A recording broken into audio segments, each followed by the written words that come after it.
Thanks for listening to the Thyroid Fixxr podcast with your host, me, Dr. Amie Hornaman, aka the Thyroid Fixxr, functional medicine practitioner, hormone and weight loss expert. We're talking all things thyroid, hormone, and health related in order to empower, educate, and transform you. So if you're ready to get your life back, let's get started. Today, we're going to do a nice, quick, easy breakdown of all the different labs that you have to get, because I know we have downloads out there, we have sheets out there for you to have in your possession to either order the labs yourself or take them to your practitioner so they can order them for you. And we're just going to make it real easy so you can listen to it and take notes here too. And then that way you can understand the why behind each lab. So this is going to be a game changer for you, and you can probably hear the excitement in my voice. The latest introduction, the latest member of the family to the Fixxr line is Metabolism Fixxr. And this, oh my God, I formulated this just for all my people out there that need to lose weight, that need help in the weight loss department, that can't lose weight no matter what they do, that feel like they have a slow metabolism, and that might be thinking of trying all those peptides out there, you know, the Beverly Hills soccer mom drug of choice for weight loss peptides. Or even if you're on them already and you're like, man, these are really expensive and I'm still not losing weight, add in Metabolism Fixxr. Here's what I did. I took the power of T2, which increases your basal metabolic rate while you are sitting there watching Netflix. You're burning fat while you're watching Netflix. I combined it with a very unique patented ingredient called Suppressa. Suppressa has multiple clinical trials backing its efficacy in reducing your appetite, decreasing snacking, and providing way more control over your food intake. It is amazing. We also see improved emotional well-being, just decreased food cravings all around, reduced hunger, and weight management. Add on top of that, we have green tea extract, we have purple forest purple tea extract, both of which affect the metabolism in a very positive way without the jitters of normal fat burning supplements out there from the 1980s and 90s, right? The ones that made you feel like you're having a heart attack. You will not have that in any of my supplements, Thyroid Fixxr or Metabolism Fixxr. But Metabolism Fixxr, ooh, yeah, we kicked it up a notch. It is in powder form, so you can drink it through your day. It's going to flavor your water. We got orange crush and refreshing citrus. I love them both. It is going to keep you under control all day long. So you throw a couple scoops in your water bottle in the morning, throw a scoop or two in your water bottle throughout the day. You will have fat burning and appetite control the entire day for what? An eighth of a price of the peptides? Oh my God, you can't go wrong. So grab some Metabolism Fixxr today. Please let me know how you do on it. I am super excited for you. Super excited. Now I'm going to go a little bit beyond thyroid. So hang in there. If you're like, yeah, I've heard all the thyroid labs to get. I know. We're going to talk just about a couple other ones that are worth mentioning because they give us the whole picture. I mean, I could sit here for an hour and tell you each individual lab that I order on patients prior to even seeing them for the first time, so that we can have that whole beautiful picture in front of us. But I'm not going to go down that huge rabbit hole. We would be here forever. Let's just go over the labs that you 100%, without a doubt, absolutely, no questions asked. We can't even get the whole picture unless you get these labs. And many of you are in my Girl Fix Your Thyroid Facebook group. If you're not, I welcome you to join because it's awesome and you're missing out. You should totally have FOMO if you're not in my Facebook group. But in there, I still see people posting their labs because you can do that. You can post your labs, get feedback from myself, from my team, from other people that have just been there and done that and totally know what to say to you. A lot of times I'm in there going, hey, yeah, what Susie said, because she answered you exactly how I would. But you can post your labs in there. And many times I will see people posting their labs without a reverse T3, without a free T3. Half of the sex hormones are done. And we really cannot give you an answer unless you get all of the labs. So let's break them down. Y'all know about TSH. That's standard. But you know what I'm going to say about this? Quit worrying if your TSH is suppressed. And if you're working with a practitioner who is also worried that your TSH is suppressed, leave that practitioner now. Because if you don't, you are going to remain hypo. I don't care if they have a functional, integrative, alternative, whatever title that they're using. If they're not practicing under that title, such as not giving a shit about a low TSH, then you got to go. You have to run. TSH, thyroid stimulating hormone. If you've been listening, if you've been following, if you've been reading anything about your own health and thyroid testing, you know it is a pituitary hormone, and it will go up when the pituitary senses that the thyroid gland is not making enough thyroid hormone, T4 and T3. It will go down in one of two cases, and they do not overlap. They will go down in one of two cases. TSH will go down in one of two cases. If you are truly hyperthyroid, which is actually incredibly rare. Now, we see a lot of Graves swinging into Hashimoto's. We see a lot of autoimmune hyperthyroidism swing the other way into a hypo state.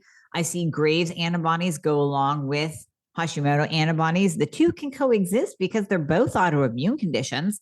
When we see one, we see more than one, and absolutely your body can produce TPO and TGA antibodies against your own thyroid gland, even when there is a positive TSI as a Graves state, as a hyper state. So we might see the TSH suppress in an actual hyperthyroid state, or in the case of Graves' disease, when you're being first diagnosed, that TSH will go down, but it will be in correlation with other markers. So the TSH will be low. In the case of Graves or hyper, the TSH will be very, very low and suppressed, and the free T3 and the free T4 hormones will be elevated.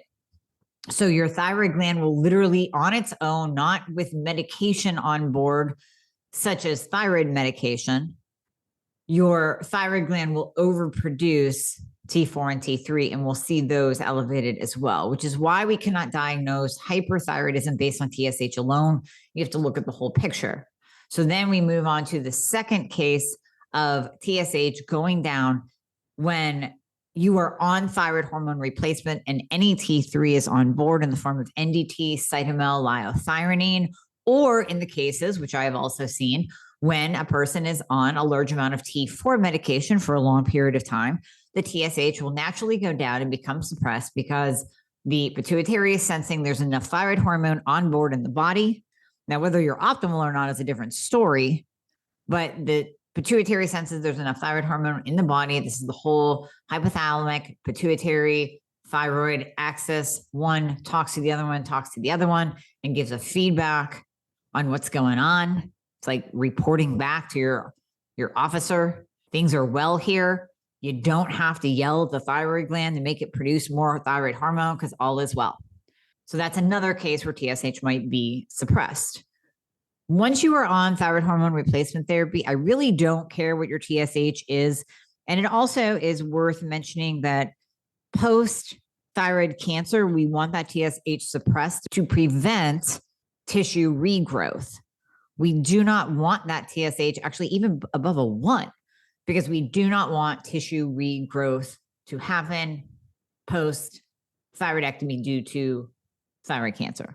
And the reason why I say that is because literally the other day I had a patient that is a former thyroid cancer patient, thyroidectomy, no chemo or radiation, just a thyroidectomy. And she said something about her endocrinologist, who was, until she started working with me, was dealing with her thyroid medication and was concerned that her TSH was suppressed. And I'm like, wait a minute, did anyone ever tell you that that's actually the goal after thyroid cancer, is to keep your TSH suppressed? So I think it's worth mentioning.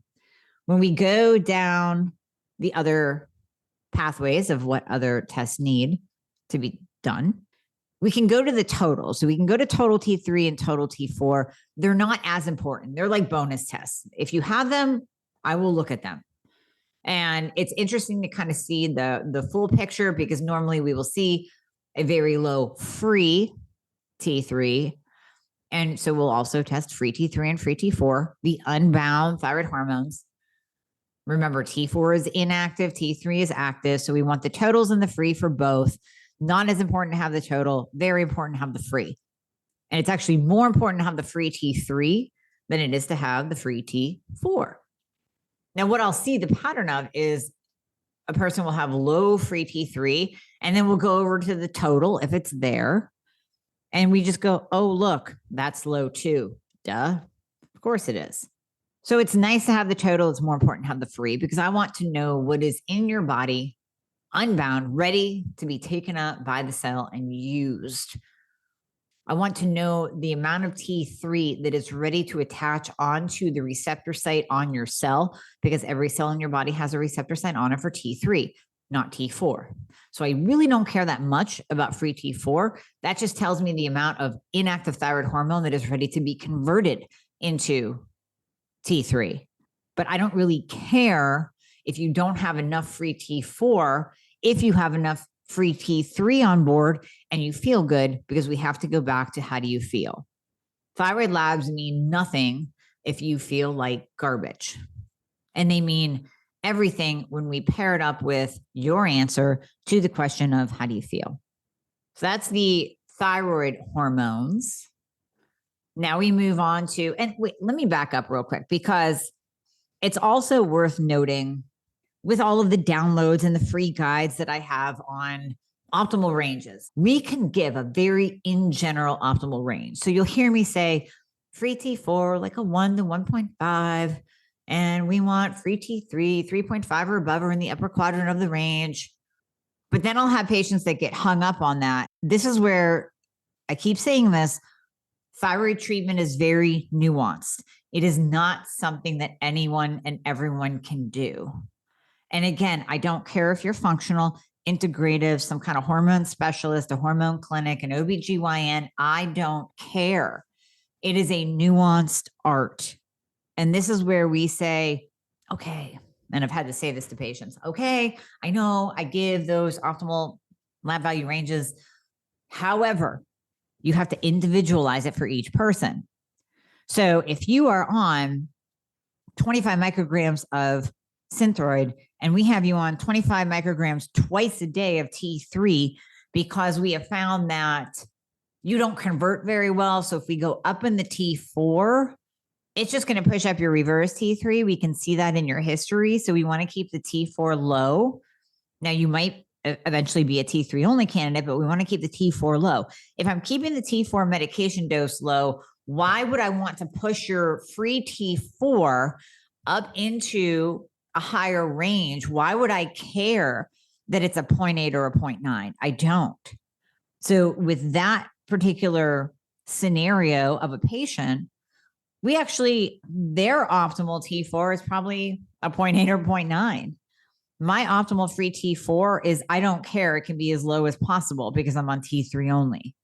So you see where it really becomes individualized for each person and what their history was, how they reacted to medication in the past, what their reverse T3 was, what their symptoms are now. So don't get too hung up on the numbers in the T4 realm, because actually it's very interesting. There was, and we'll get into reverse T3 in a hot second here. I had a patient a couple of weeks ago and I'm looking at the labs, and on the one page that came up, it did not have the reverse T3 on it. That was on page number 2. So here I am looking at the first page and I see free T4 was a 1.5, 1.6. And I said out loud, because we had already talked about her symptoms that were concerning her. And I said, I am betting with that much T4 on board, with as high as your free T4 is, I bet you have an elevated reverse. Flip the page, there's the reverse, 19. So I can almost predict now when I'm seeing the patterns of what the labs will be. I can even predict the labs based on talking to a person. I can tell a person how their labs are going to look based on the medication they're on and the symptoms that they have. This is probably what we're going to see when we test you. We're still going to test, but it's probably what we're going to see. 9 times out of 10, that's the pattern. And that's exactly what we see. When you've been doing this long enough, and this is where the nuanced art comes in, and I am begging you, I am pleading with you, please do not just go to anyone that says that they do thyroid. You ask questions, you grill them, you get feedback, you do everything in your power to work with someone who specializes in the thyroid and hormones. Because many people would just, okay, well, their free T4 is optimal. I guess their reverse is in the normal range. So let's move on to reverse. Reverse T3 is the anti-thyroid hormone. It will attach to the receptor site on the cell for free T3. It will bind to it and it will be inactive, meaning that it looks like T3, it binds to the receptor site of T3 and it does nothing. It doesn't give you a better metabolism. It doesn't give you energy. It doesn't grow your hair. It does nothing. It puts you in survival mode. Reverse T3 should be high in a clinical setting when you're in the ICU or the ER, when you're traumatized, when you're injured, when you're in an accident, when you have a huge infection. Reverse T3 is going to go up to protect the body because you don't need to be burning fat or feeling good when you're trying to heal and survive. Reverse T3 needs to be below a 12. So I'm sorry, I didn't go through the optimal ranges. TSH below a 2, free T4. Again, you got to look at the whole picture. I'm not even going to give you the optimal because you'll get too hung up on it. Free T3 must be in the upper quadrant of the range, and reverse T3 below a 12. Now we have the TPO and TGA antibodies. There are 2 antibodies to test for Hashimoto's. There are 2. Do not accept just one. There are 2. Thyroglobulin, thyroperoxidase. These 2 antibodies tell us whether or not you have Hashimoto's, and I want them at 0. So if the lab value reference range is less than 34 and you have 20 antibodies, you still have antibodies against your thyroid. Now, a couple other tests that you might hear kind of floating around, T3 uptake, again, bonus test, right? So T3 uptake, I love it at like 29, 30%.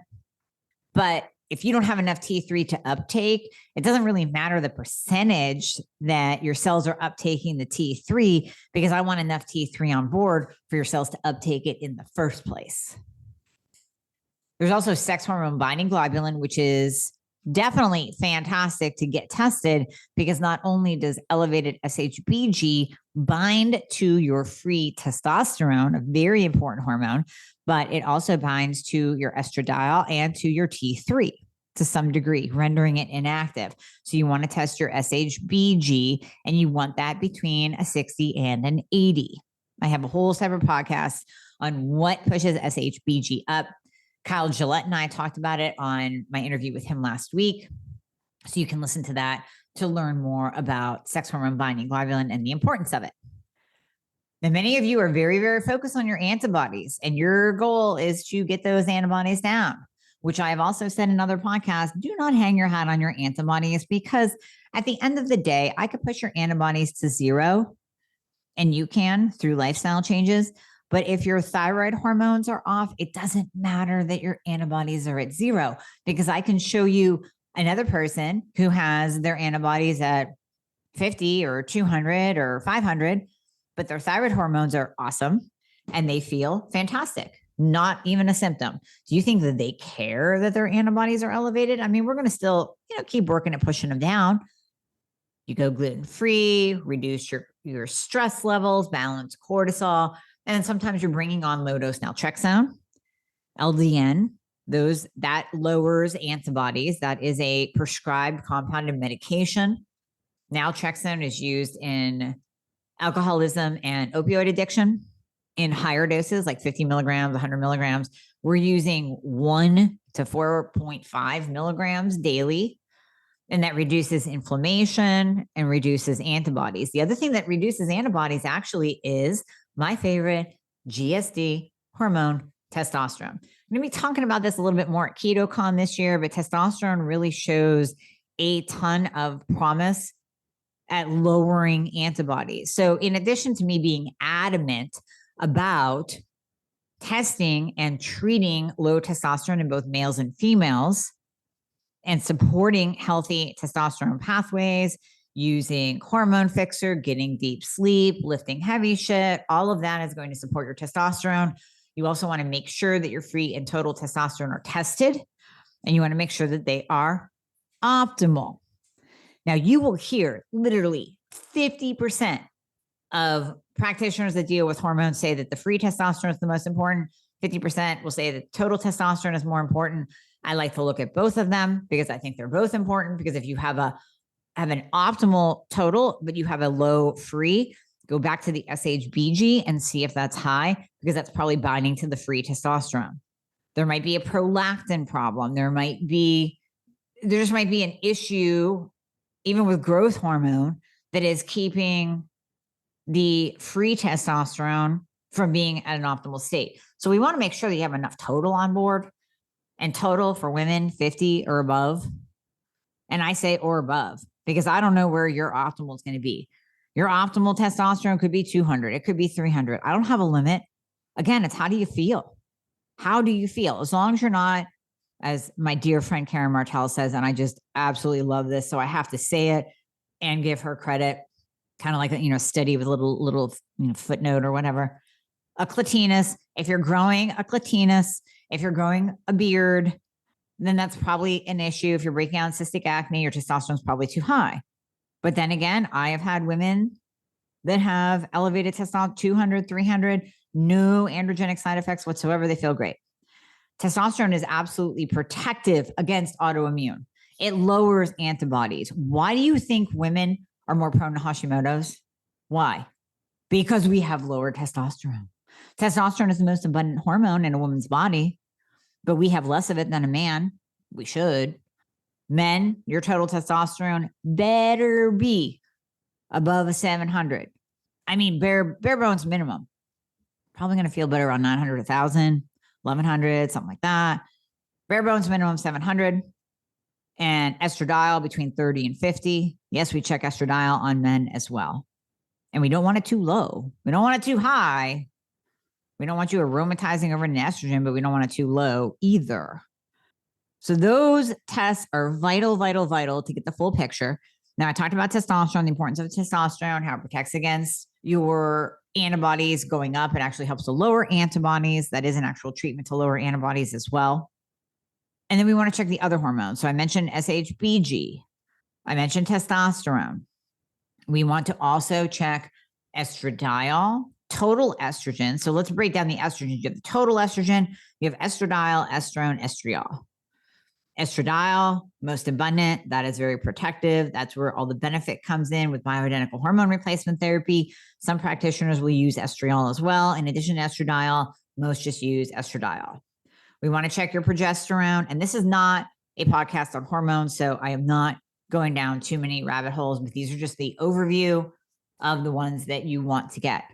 So total estrogen with the breakdown. We want progesterone. We want free and total testosterone, sex hormone binding globulin, luteinizing hormone, LH, follicle stimulating hormone, FSH. And yes, we also throw in a prolactin in both males and females. Obviously a PSA in males. Well, DHEA. So we check DHEA in both males and females as well.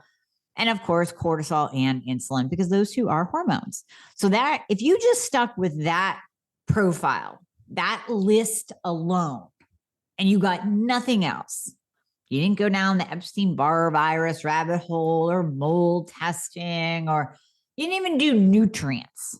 You just did that profile. There's one other set of labs I'm going to talk about. You just did that profile alone. You are going to get so many answers. So many answers. Just with that, we can tell so much about what's going on in your body. Are you depressed? Are you anxious?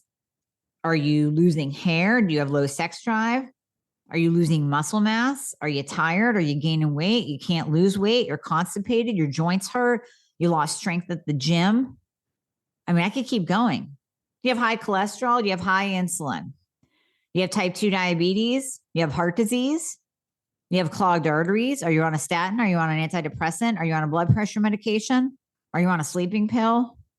All of those signs, symptoms, conditions, disease states, diagnoses, they all point back to thyroid and hormones.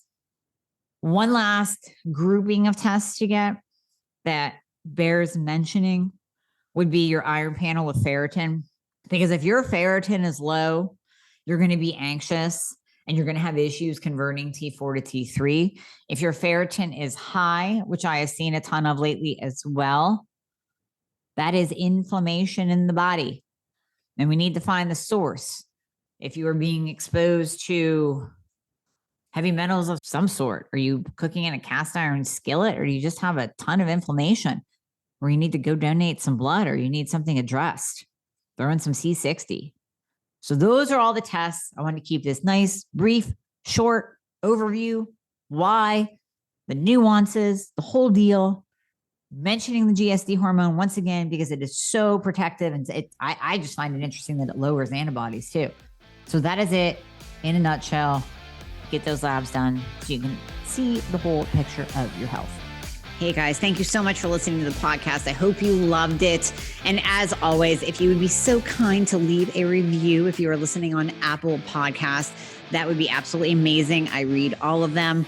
Also, anything that you hear on this podcast is not intended to diagnose or treat any kind of medical condition. So we always recommend that you check with your medical provider, your doctor, your nurse practitioner before implementing anything that you hear on this podcast.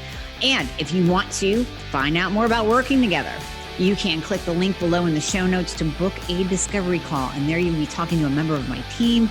They are an extension of me. They are amazing. And you and I will talk after that once we get you all signed up and you and I get to work together. All right. I hope to see you soon.